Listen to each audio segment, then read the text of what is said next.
for something to put inside. The man said. He then holds over a huge crate, stamped in a strange word. Confessions! As Lucy unpacked, her eyes lit up.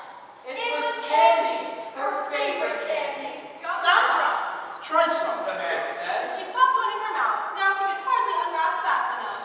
Peppermint sticks, taffy, Lollipops, chewing gum. Wide-eyed, she looked at the man. We wished. Yes, I know. Said the man. And here it is. Welcome to Solomon's Candy Store. I am John Solomon. Soon the store was filled with candies, gleaming in the jars.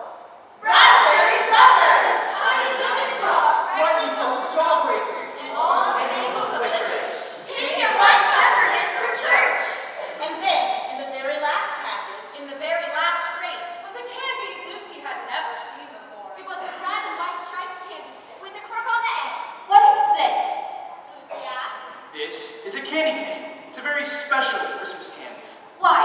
Tell me. What letter does it look like? Lucy turned the candy over in her hands. J. She said. Yes. Mr. Solomon smiled. J is for Jesus, who was born on Christmas Day. Now, turn it over. What does it remind you of? Lucy turns the candy around in her hand. She peered down intently. I know. It's a shepherd's staff. Who were the first to find out about Jesus' birth? Mr. Solomon asked. The shepherds in the field watching over their flocks by night. She answered. But Mr. Solomon, what are the stripes for? Lucy asked. The man's eyes grew sad. The prophet Isaiah said, "By his stripes we are healed." Before Jesus died on the cross, he was whipped. The red reminds us of his suffering and his blood. But then, the candy is white as well. When we give our lives to Jesus, his blood washes away our sins, making us pure and white as snow. He said. That is the story of the candy cane. Is it a secret? Lucy asked. Mr. Solomon stared at her for a long moment. It's a story that needs to be told. He said. Will you help me share it?